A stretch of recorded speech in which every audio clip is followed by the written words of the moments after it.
Hello, everyone. Welcome to another episode of the Data Over Coffee with my friend Arjun. My name is Ramon. We'll be talking today about another topic from data, which is interesting from everyone, especially for the ones who works in testing. The topic that we'll be discussing today is data quality assurance. That especially myself, I'm not much familiar, but our friend Arjun will deep dive there. But of course, maintaining the intention that this is for someone who is not really doesn't have really technical background. So the idea is to bring this concept closer. Thank you very much for turning up with us. Today for us is the Ep05. Can you can you believe that, Arjun? No, man, it feels surreal. We are already recording episode 5. Feels good.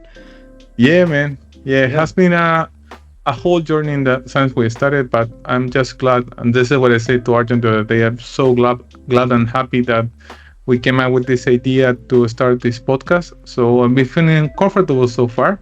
So if you have any topics that you would like to us to review in the future, just put any message on the comments, send an email to us or through LinkedIn, find our Yeah. profiles there, and then you can just send us a message and the topic that you would like to discover. And when it's done, we'll be sending that to you. So now over to you, Arjun. How your week is going so far? Thanks. Thanks for the intro, Ramon. My week has been quite busy, to be honest. Disclaimer for all our listeners and for you, I am not much prepared for today's session. So this is as raw, as pure as it gets. I know that the topic that I'll be covering is data quality assurance, but I haven't had time to prepare for it. So let's see how it goes. But yeah, Wow. my week has been good. Yeah. Busy with the projects, busy with the house, and yeah, just busy. How about you? Thank you. How's your week? Yeah, has been good. But before to jump on myself, just thank you for the transparency because sometimes we just want to discuss certain things, and something, of course, our imposter syndrome saying that we doesn't know enough and who we are to explain something. I came out Yeah. with this feeling before, so just be yourself and just remember that you know things that I don't know already. So just think that there will be anything that you could share with me today about data assurance. It will be something valuable for me and someone else. All right. Yeah, So just yeah. have that in mind. And my week been good so far. I think that has been.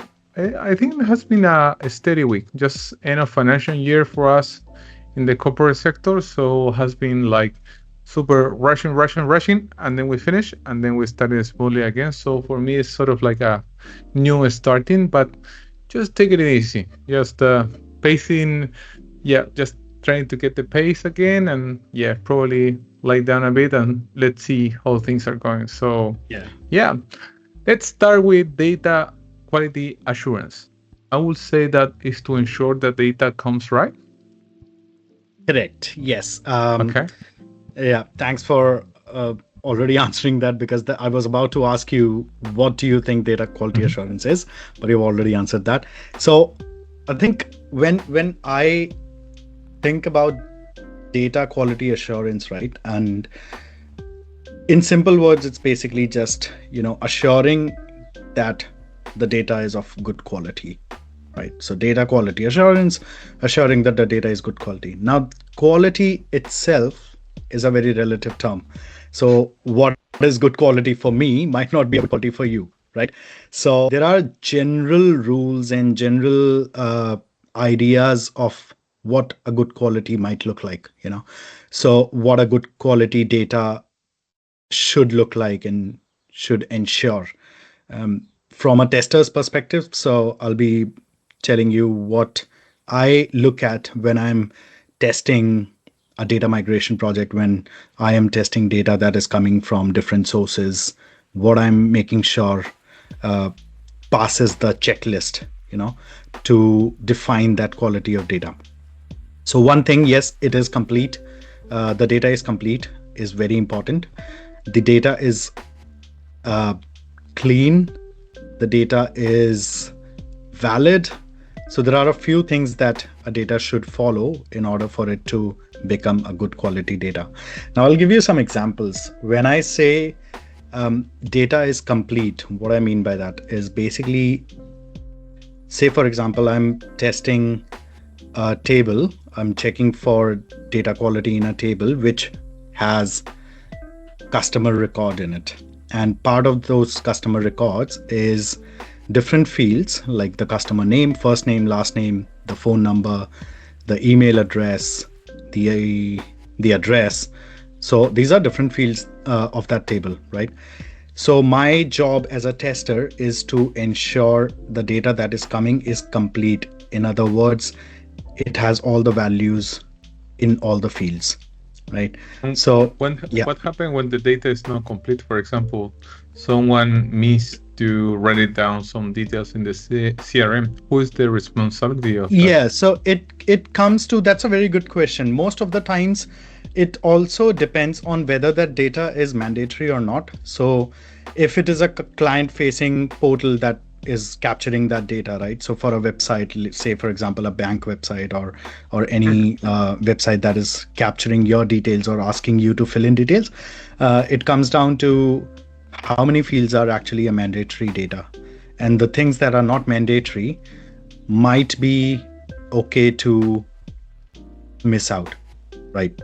As in other words, that downstream they are not as important or as crucial to capturing a KPI. So they might be just there for the record of the company, but they might not be driving any major business decision out of those.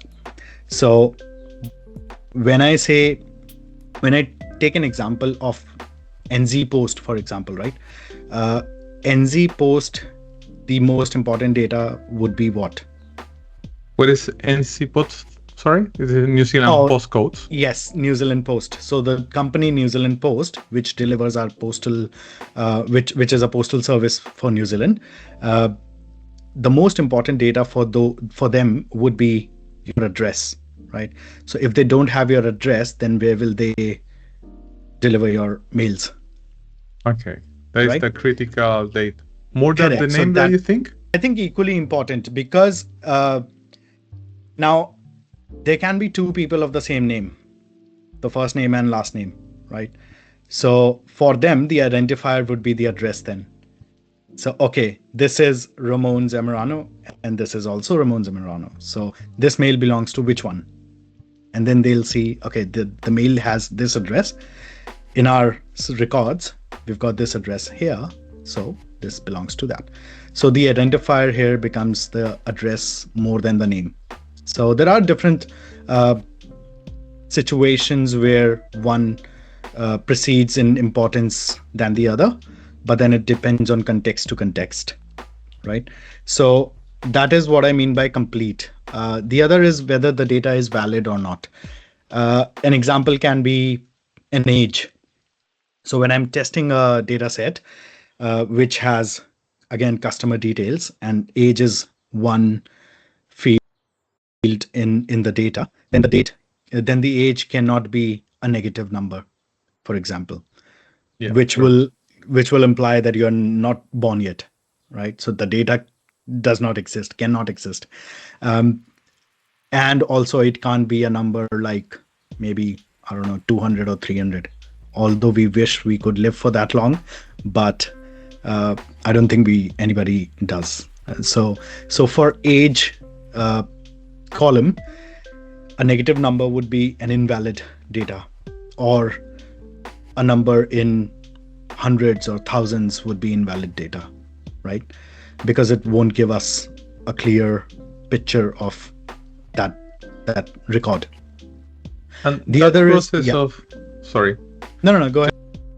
Just a question that in the process of data quality assurance, you as a tester, as a QA, you review, for example, okay, I will test this app and I will see in the databases if all the columns contain what it's supposed to have, and then you probably run some queries. Is that what you do? Yes, it is part of it. Yeah, I run SQL. So most of the projects that I have worked on, um, for the data migration projects, I have used SQL to check the data, compare the data, and run queries on different tables, in the source and in the destination, whether the data is matching. You know, um, so for most of the projects, if the data is getting pulled from the production into the sandbox environment, which is like the testing happens before the release is pushed to production again.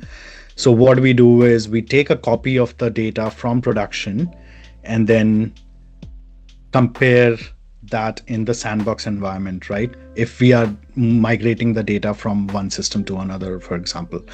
So my job as a tester would be to ensure that the data is migrated correctly in different systems.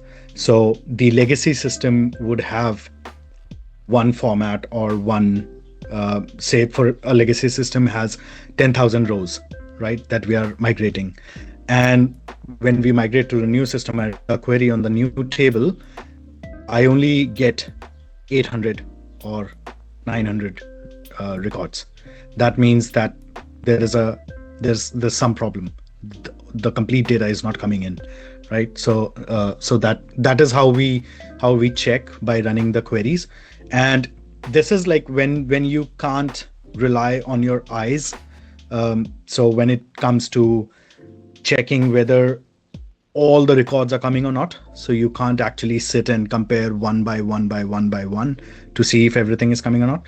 But in other cases, if I want to see the format is coming correctly or not, then what I can do is I can basically randomly select 50 records from here, 50 records from here, and then see if the formatting is correct or not. So for example, the date format, we've got different formats for date, right? And this is one of the biggest problems when it comes to testing data.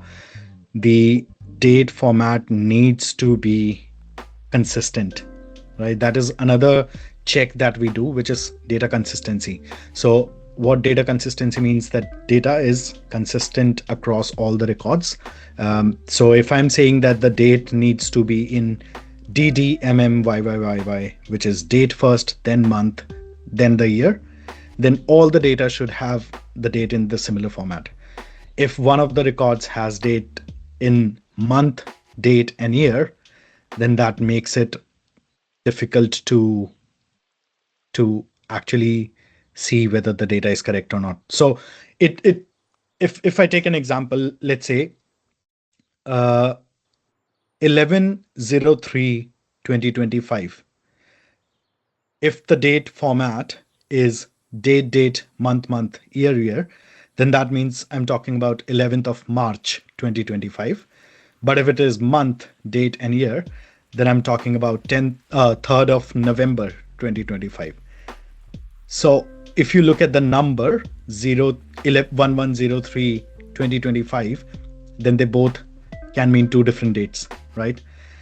And it is difficult to identify whether it's the correct date or not when it is within the 12 month number. So 01/02/03/04 is fine, is very difficult. If it is after 12, then it is easy to identify that this data is incorrect, right?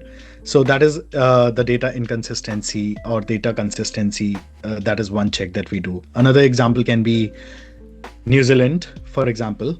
If the field is giving you the country name, then somebody might go in and enter NZ as a country name, whereas somebody can go in and enter the whole New Zealand word as a country name, right? So that is the inconsistency that that brings down the quality of data, right? And then another check would be to see how fresh the data is. So if I'm talking about batches, like we discussed in last episode of data pipelines, right? We do batching and we do, what was the other one? The streaming.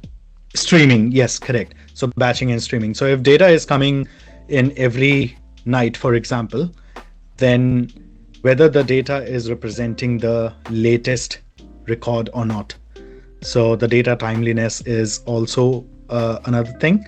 So whether the data is correct, whether the data is consistent, whether the data is in the correct format, and if the data is representing the latest version or not. So those are the few checks that we do in data quality assurance. But there can be a lot. Like I said, that quality is different for you and quality is different for me. So it can mean you do different checks and I do different checks. I have a question for you because Yeah. so far it's like I think that is a good explanation on what it's like, but I want to ask you, what is the thing that you're most annoying doing the data checks, or what is the inconsistency that you most annoying and you hate? Uh, from a tester's perspective, if I talk about it's so okay. We say that it's a very good saying in the quality world or in testing world that quality is a shared responsibility, right? Which means that it is not only a tester's job to ensure the quality, but it is also a responsibility of the entire team to ensure the quality of work or the quality of data in this matter, right? What annoys sometimes is when it is clearly visible that something is off, which could have been prevented way before it reached the testers, but it wasn't. So that is the Okay. harsh reality. I'll check with your experience as well. I'll ask you, but I think one of my professors used to use this term, which is GIGO. GIGO is garbage in, garbage out. I'm not sure if you've heard about that or not. Yep. So yeah, so it's basically like what you feed in gets feeded out, right? So if you're feeding in good quality data, then you're getting good quality reports, good quality insights. And data is very crucial when it comes to businesses because they drive on data, right? So if little things that are bringing down the quality of data are something that can be prevented early on and is not, and it reaches to a point where it comes to the testers and they're like, okay, this, you know, it is so obvious, why did it slip? So that is what annoys me sometimes. But I understand there are different. Everybody has a different role to play, and sometimes it's possible that things might slip from one stage to another. And there's also one thing that I would like to mention here is when we talk about testing, right? What happens is most of the times testing gets involved too late in the project.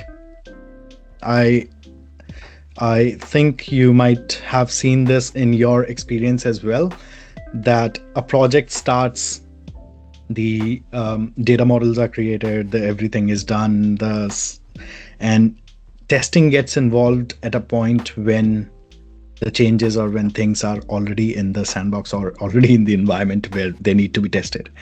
Well, a good thing would be to involve testing early on. This is what we refer to as shift left testing, but I think I'll cover that in a different episode. That's a concept in testing that is shift left testing, and it basically means shifting left, which means in the SDLC, you include testers early on. That is just a gist of it.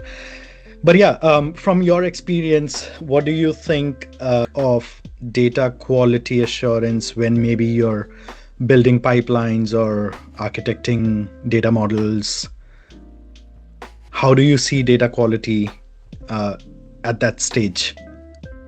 I think that sometimes for the rush to get insights, because I work a lot with the business insights,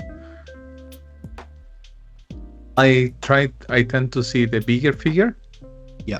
Even though there are certain errors, I say Okay, this is what coming out with 3% or 5% of error. Yeah. Of course, I try to do certain checks, Mm. but most of the time, because I'm answering business question like quickly, that means that the quality I tend to be the highest that I can.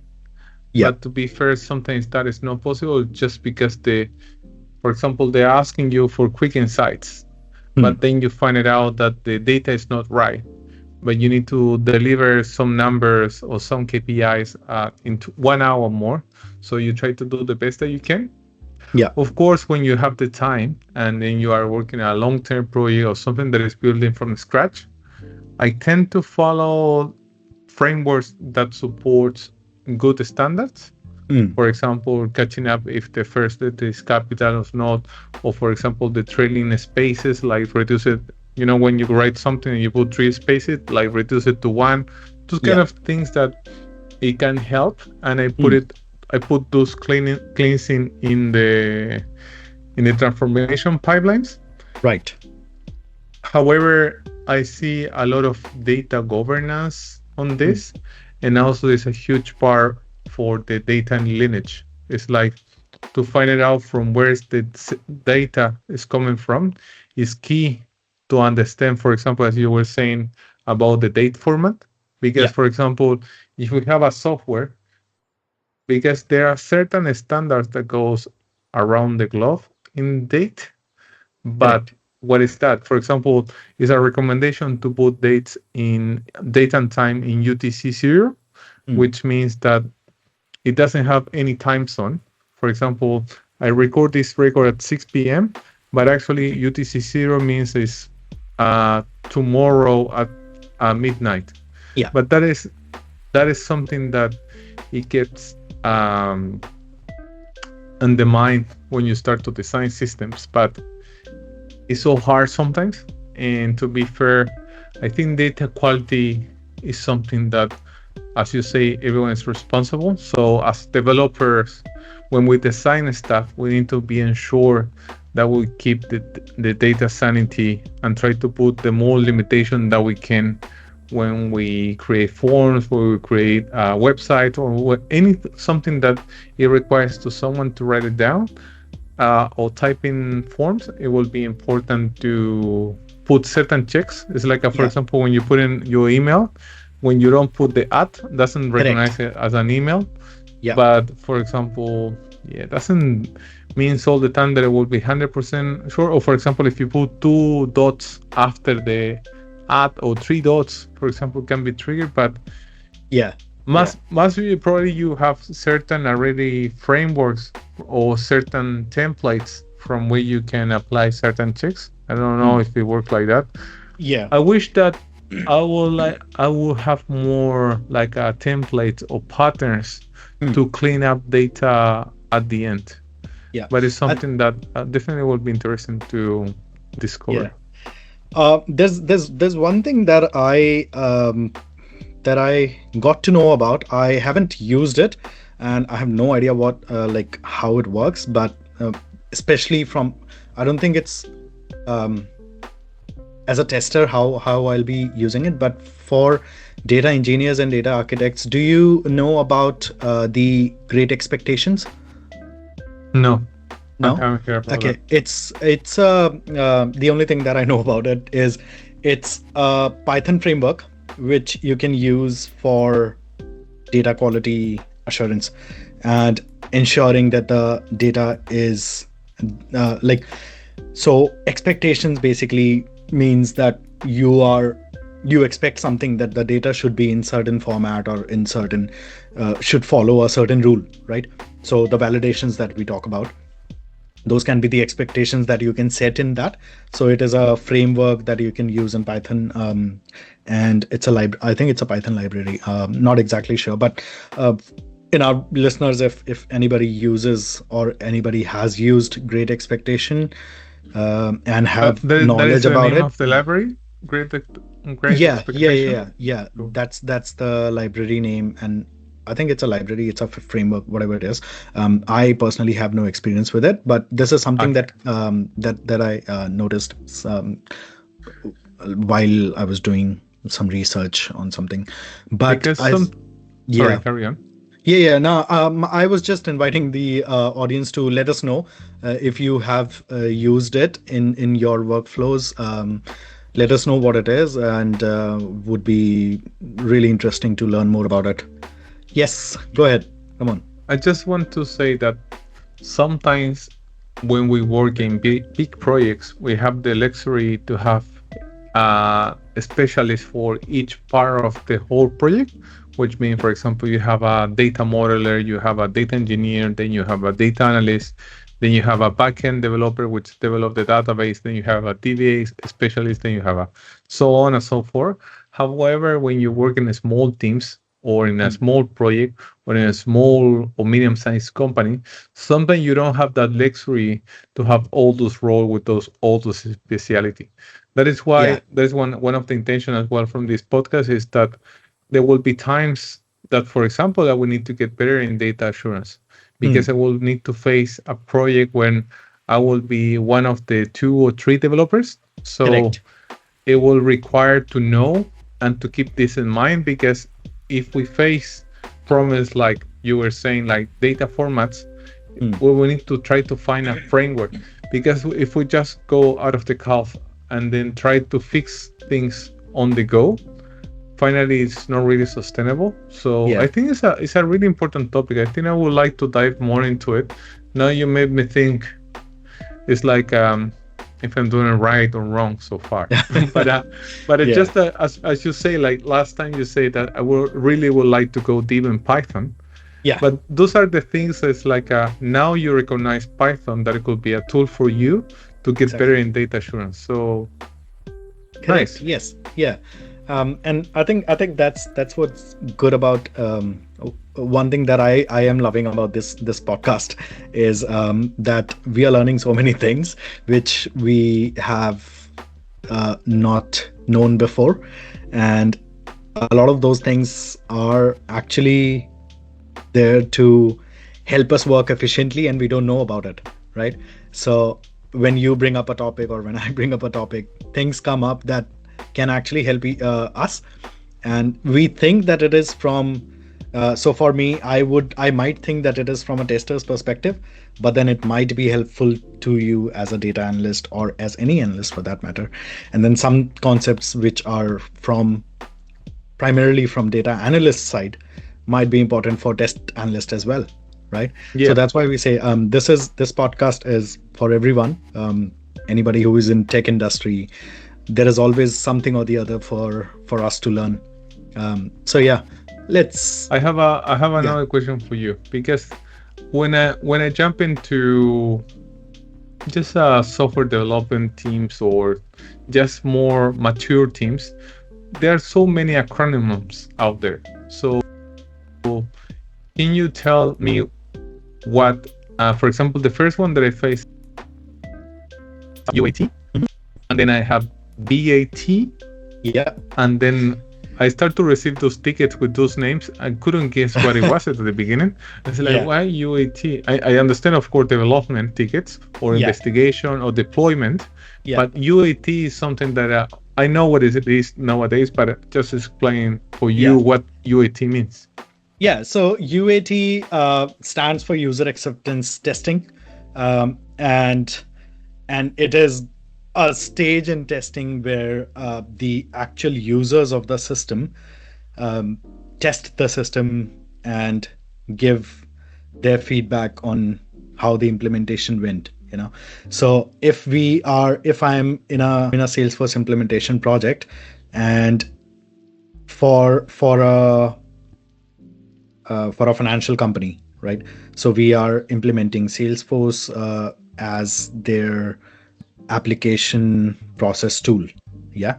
So the users who will eventually be using that system in their day-to-day life, once the development passes the quality assurance or the testing checks or the testing phase, it goes to either sometimes it is production, sometimes it is a pre-production stage which is a different environment than the sandbox environment. Sandbox is where the testing happens, or SIT, system integration testing, happens.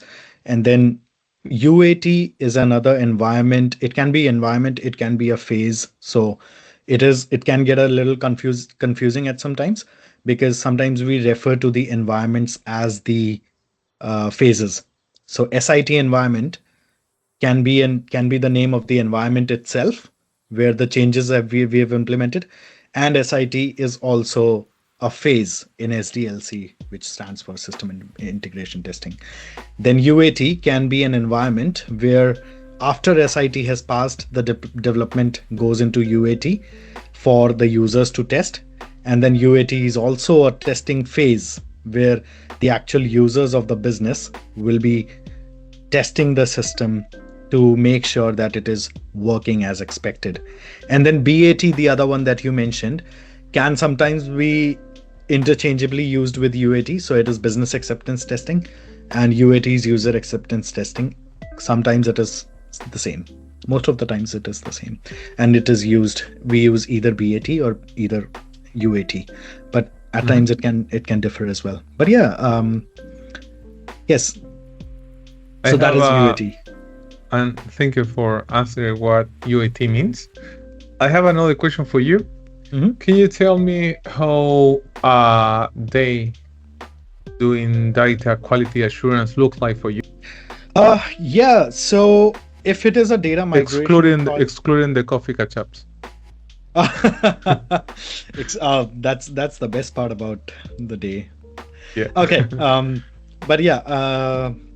So a day in data quality assurance would normally, if it is a data migration project, then it would normally involve comparing the different data sets. It can be done manually, like taking random uh, records from one source and random records from different source, and then comparing. If it is just one source, then comparing random records and then seeing whether they are consistent or not. Like I mentioned earlier, if it includes a country field, then whether all the values in those, say, 50 sample records, whether they all follow the same format, whether they all look same, whether there is different, like you said, spaces, extra spaces, or a dot in an extra dot in the email address. So sometimes it is like comparing those uh, by just by looking at the data.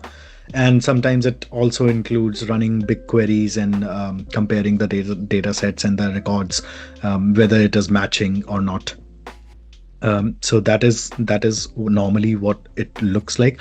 Also, there is one thing that I want to mention here from a testing perspective. Like at times, most of the times, what happens is when we are talking about data, right? We get a copy of production data in the sandbox environment, and we use that for testing. But with this, at the same time, we also create our own test data, right? So as a tester, what I try and do is I make sure that I can recognize my test data and tell you that it is this is the record which is for created for test, and this is the record which came from the copy of production. Now how I do that is usually, say for example, if it is a customer name record, or if it is customer data and if we have different values, and we are testing a website portal, for example, right? And there's an application form that we are testing, and we are making sure that the data is coming through correctly or not. So what I'll do is I'll use terms like test user in the first name, last name. When it is when I'm feeding in mobile numbers, then I can use 111111, so on and so forth. So by doing that, by ensuring that I'm using something which might not look like a real name or a real phone number, it gives me an it gives me it makes it easier for me to identify in the thousand records to identify what was the test data and what was the data that came from um, the production copy, right?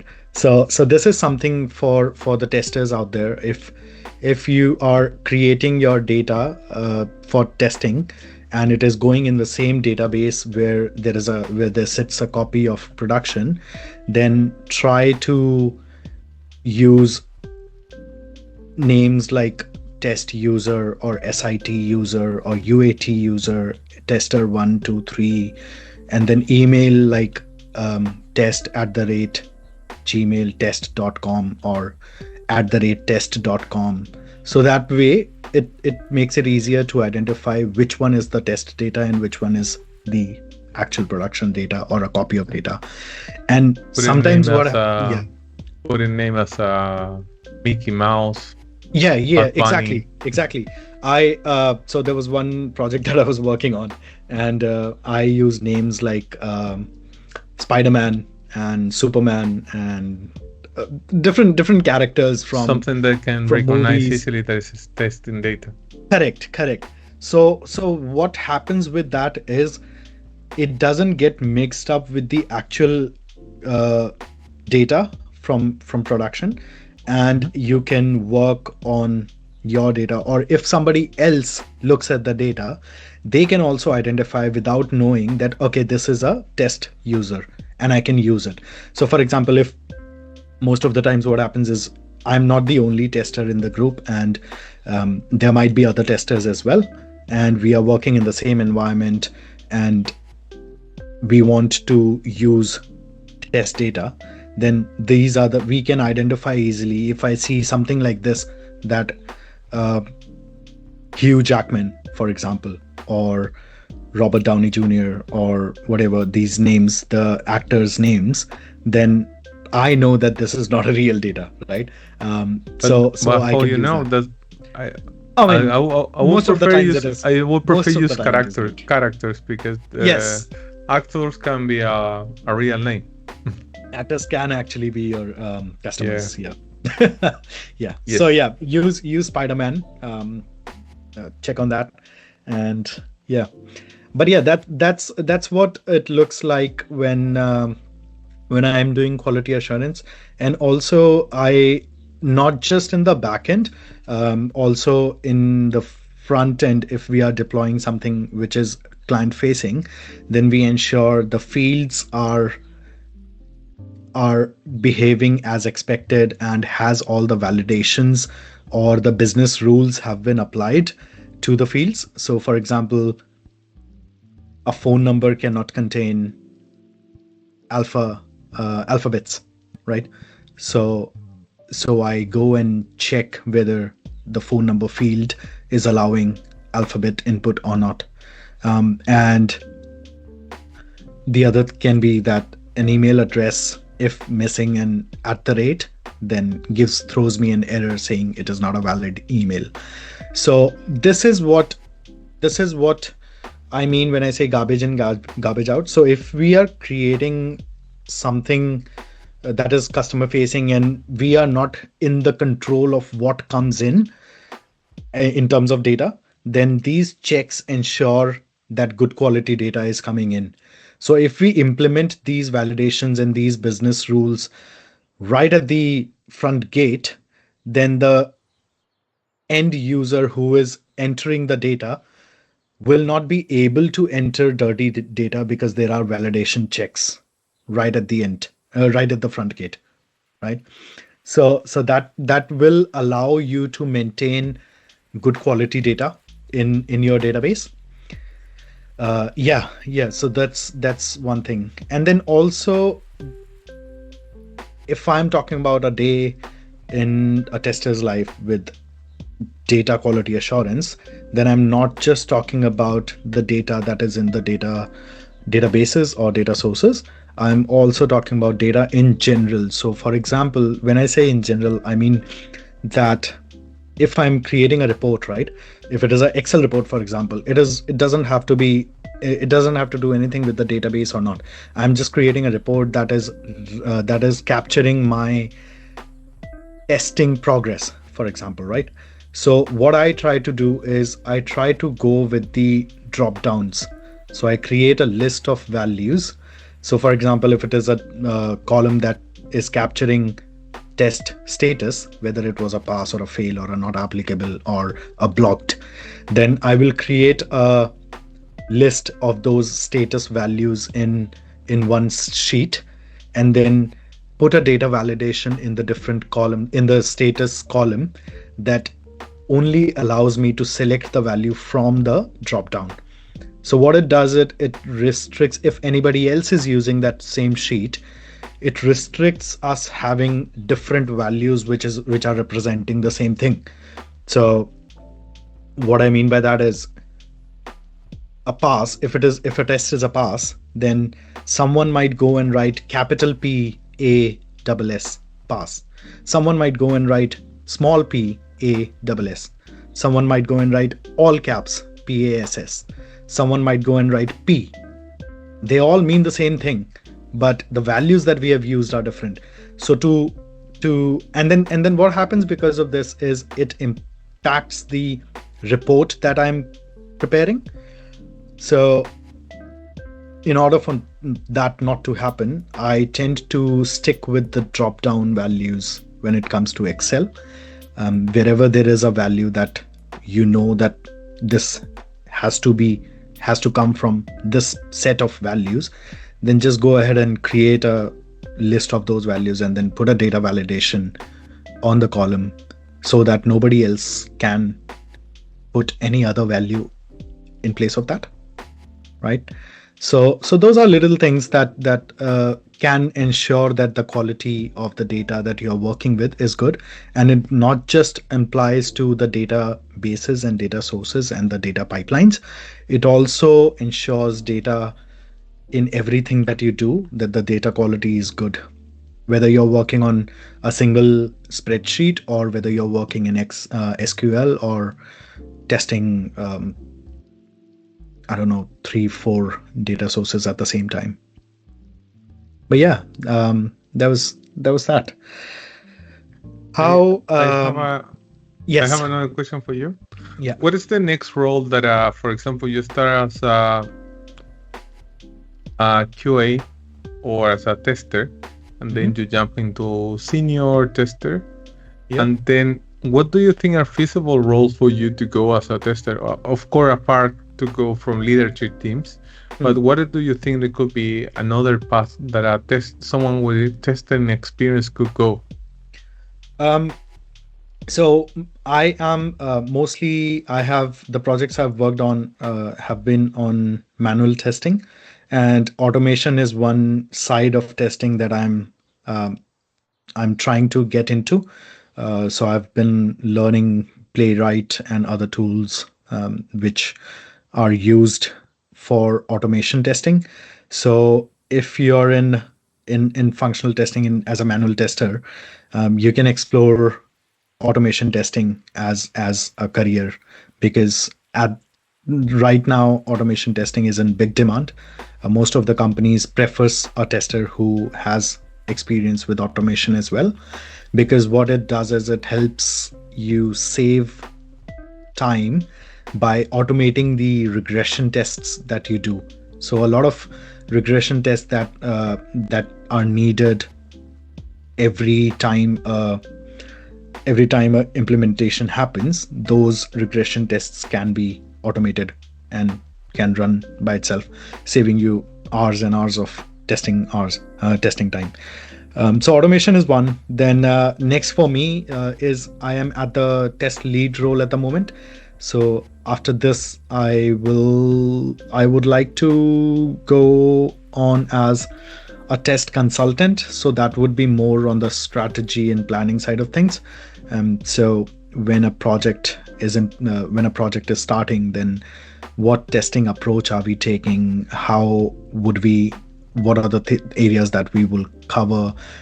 What would be the scope of testing? What will be out of scope for testing, and things like that. So mostly on the strategy side of things, and not actually sitting down on the system and executing the tests physically. So that is the next step that I can take. and after that it comes to senior consultant, and then most of the people will go to senior consultant. But that is only in the testing side of things. You can Yeah. also take a parallel move. You can be a business analyst. If you have experience with data, you can also move to data analyst side. So like for me, I have internship in data analysis and as a BI developer. So I can, if I want to, I can get into data analysis as well and development as well. And that would be actually good because I will be bringing in a tester's experience into data analyst role. And at the time of developing the pipelines, or at the time of creating the reports or from scratch, I would have this mindset of a tester as well, to make sure that the quality is good. Because as testers, our brain is wired to look at the wrong things. Now, it is not a bad thing. Our brain is wired to look at the negatives as a tester, because that is our job, that is our bread and butter. If we don't find any flaws in the system, then that means we are not doing our job correctly. So so Do you have this a is key? Do you have a KPI to find failures? no. I don't have any KPI for that. But I try to find as much as I can. I try to break the system as much as I can. And that is what being a tester is. You you want the things to break, because if things break now as much as they can, then that means that they won't be breaking once they are in production and once they are live and the customers are actually using. So for a system that is being used by thousands and millions of people, you want it to break as much as it can in the early development stages, so that there are no issues and no um, system problems and errors once it is actually in the live environment, in the production. So my job is to find as much as possible when I'm doing the testing, so that I can ensure that the quality of software that is going out is of a highest quality. Yeah, that's Cool. quite I think, meaningful, Arjun. Thank you very much for yeah. the great. I don't know if you would like to something to add. I No, will be wrapping up this episode. yeah, I think I was just about to say that for uh, I don't know. You'll tell me, and the listeners will tell me how this episode was. I think I might have missed quite a few things in data quality assurance. But No, I think that if you think of something, and if you want us to cover something, let us know, and we'll next time I'll be more prepared. I think, and we'll cover all the things that you want us to.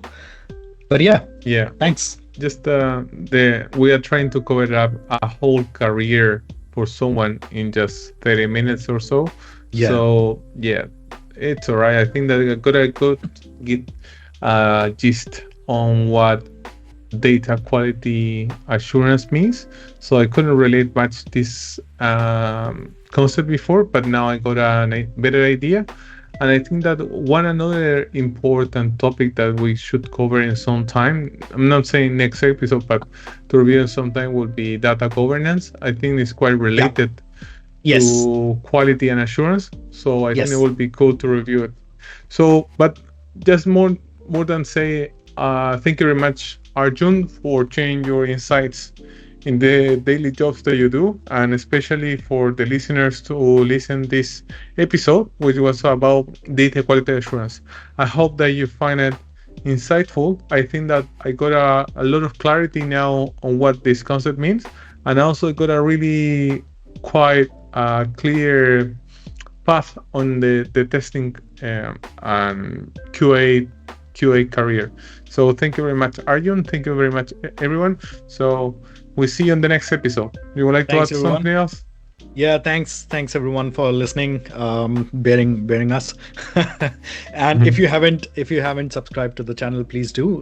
That would really help us, and reaching reaching more people. I don't want to sound cliche, but apparently YouTube loves the algorithm. So, yeah. Thank you so much. All Thanks, right. Ramon, for being a great listener. I'll All catch you in right. the next one. Thank you, Arjun. See you Thanks. later, Bye. guys, on the another episode from Data Over Coffee. Bye. Ciao. Bye.